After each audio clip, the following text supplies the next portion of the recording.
பேரவைத் தலைவர் அவர்களே, சும்மா சொல்லக்கூடாது. நம்முடைய முதலமைச்சர் அவர்கள் ஆட்சிக்கு வந்த ஒரே மாசத்துல தமிழ்நாட்டிலே தன்னுடைய பெரம்பூர் தொகுதியை நம்பர் 1 தொகுதியாக மாத்தி காட்டிட்டார். எதுல நம்பர் 1 பாத்தீங்கன்னா, இன்னைக்கு தமிழ்நாட்டிலேயே மின்வெட்டுல நம்பர் 1 தொகுதி பெரம்பூர் தொகுதி தான். அதுவும் ஆளுங்கட்சிக்காரங்க என்ன தெரியுமா பேசிட்டு இருக்காங்க, அண்ணன் பவருக்கு வந்தா தமிழ்நாடு மாறும்னு பார்த்தோம், ஆனா அண்ணன் கைக்கு பவர் வந்த நாள்ல இருந்து தமிழ்நாட்டுக்கே பவர் போயிடுச்சு அப்படின்னு இன்னைக்கு ஆளுங்கட்சிக்காரர்கள் பேசிட்டு இருக்கிறாங்க. மாண்புமிகு மின்துறை அமைச்சர், மாண்புமிகு பேரவைத் தலைவர் அவர்களே, மாண்புமிகு முதல்வர் அவர்களே, மாண்புமிகு எதிர்கட்சி தலைவர் சொல்றப்ப தமிழ்நாட்டுக்கு ஏதோ மின்வெட்டு இருக்குன்னு சொல்லியிருந்தாரு. நாங்கள் ஒவ்வொரு நாளும் தமிழ்நாட்டில் எங்கெங்க எதனால மின்வெட்டு விழுதுன்னு நம்ம பப்ளிஷ் பண்ணிட்டே வரோம், டேஷ்போர்ட் பப்ளிஷ் பண்ணிட்டே வரோம். அதுல எதனால என்ன காரணம்னு சொல்லிட்டே வரோம். இந்த துறை ஏன் இப்படி இருக்குன்னு நாங்க ஏற்கனவே தெளிவா சொல்லிடுறோம். இந்த துறையோடைய இன்னைக்கு நிதிநிலை அறிக்கையில இந்த துறையில 2.5 லட்சம் கோடி கடன் இருக்கு. அது இல்லாமல் இந்த துறையில எந்தவித இன்ஃப்ராஸ்ட்ரக்சர் டெவலப்மெண்ட்டும் இவங்க கடந்த 5 ஆண்டுகள் 15 ஆண்டுகள் செய்யப்படவில்லை. இது சம்பந்தமாக விரிவான வெள்ளை அறிக்கை விரைவில் வெளியிடப்படும் நம்ம ஏற்கனவே சொல்லிடுவோம். அது இல்லாமல் இந்த துறைக்கு கடந்த 5 ஆண்டுகளாக எவ்வளவு பேர் ஆள் எடுத்தார்கள் என்று, எவ்வளவு பேர் வேலைக்கு ஆள் எடுக்கப்பட்டது என்பதையும் நாங்கள் இன்னும் ஒரு சில நாட்கள்ல இதற்கான விளக்கமாக வெள்ளை அறிக்கையை நாங்கள் கண்டிப்பாக வெளியிடுவோம். இந்த துறையில் பாத்தீங்கன்னா இப்ப வேக்கண்ட் மட்டும் 70,000 வேக்கண்ட் இருக்கு.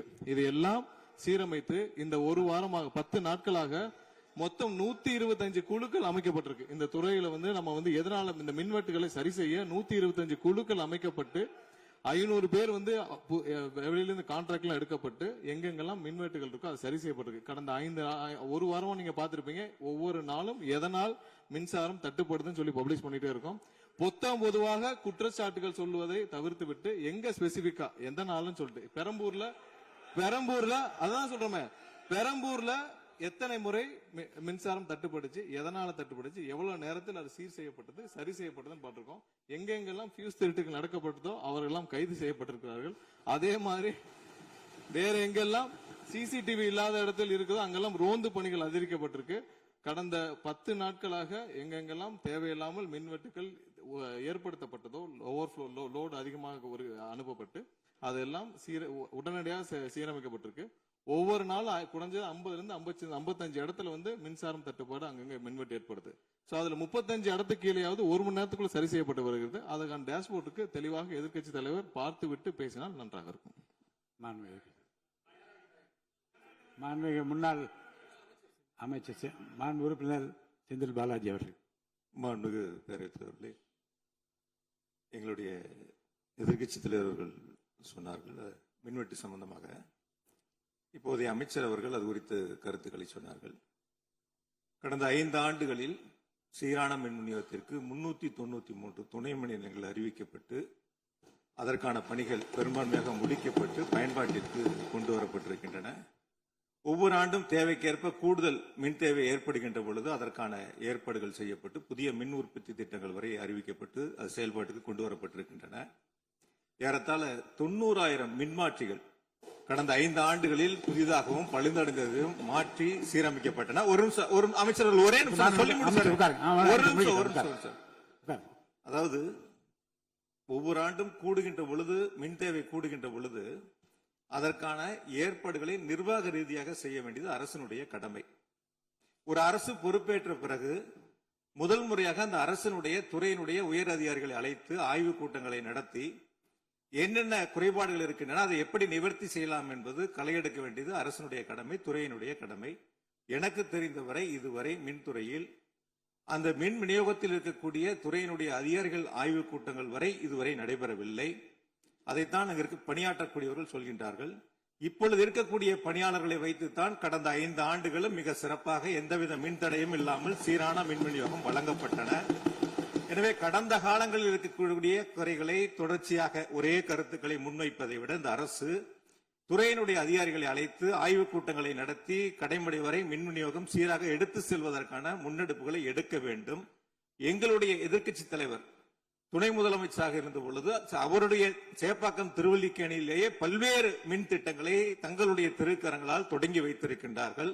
அது அனைத்து தொகுதியிலும் அனைத்து மின் திட்டங்களும் சிறப்பாக கடந்த 5 ஆண்டுகளில் நிறைவேற்றப்பட்டிருக்கின்றன. அதையும் நீங்கள் எடுத்து பார்த்து இனி என்னத்தை நீங்க உங்களுடைய பத்திரிகை செய்தியிலேயே கொடுத்திருக்கிறீங்க.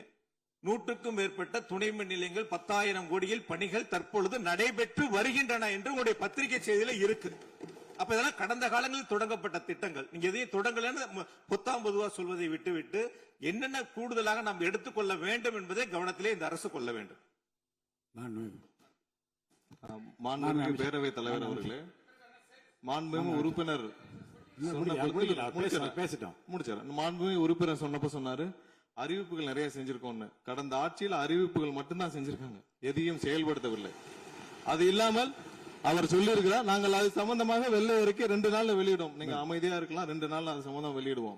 அது இல்லாமல் 90,000 டிரான்ஸ்பார்மர் வாங்கியதாக சொல்லியிருக்கிறார். அதில் 44,000 டிரான்ஸ்பார்மர் வாங்கியதற்கான சிபிஐ வழக்கு பதிவு செய்துள்ளது. அதுல அவங்க வாங்கின லட்சணம், எந்த லட்சணத்தில் அந்த டிரான்ஸ்பார்மர் வாங்கப்பட்டது அப்படின்னு தெரியும். அது இல்லாமல் அதற்கு முன்னால் இருந்த மின்சாரத்துறை அமைச்சர் அங்கே அமைதியா உட்கார்ந்து இருக்கிறார். முன்னால் இருந்த மின்சாரத்துறை அமைச்சர் அமைதியா உட்கார்ந்து இருக்கிறார். இது தேவையற்ற விவாதத்தை எழுப்ப வேண்டாம். 2 நாட்கள்ல வெள்ளை அறிக்கை வெளியிடப்படும். அதற்கப்புறம் அதற்கப்புறம் மின்சாரத்துறை மானிய கோரிக்கை சம்பந்தமாக அடுத்து மின்சாரத்துறை மானிய கோரிக்கை வரும்பொழுது தெளிவாக பேசிக் கொள்ளலாம். ஏற்கனவே நீங்கள் செஞ்ச எல்லாமே எவ்வளவு தூரம் டிரான்ஸ்பார்மர் வாங்குனீங்க எல்லாமே சிபிஐல 3 வருடம் கடுமையான போராட்டத்திற்கு அப்புறம் சிபிஐல வழக்கு இருக்கு. எல்லாம் விரிவாக மின்சாரத்துறை மானிய கோரிக்கை எப்ப பேசிக்கலாம். 2-3 நாட்களில் வெள்ளை அறிக்கை வெளியிடப்படும், அப்போது பேசிக் கொள்ளலாம். வழக்கு விசாரணை உள்ளதை பற்றி மாண்பு அமைச்சர் பேசியது நீக்கப்படுகிறது. லட்சணம் என்ற வார்த்தை நீக்கப்படுகிறது.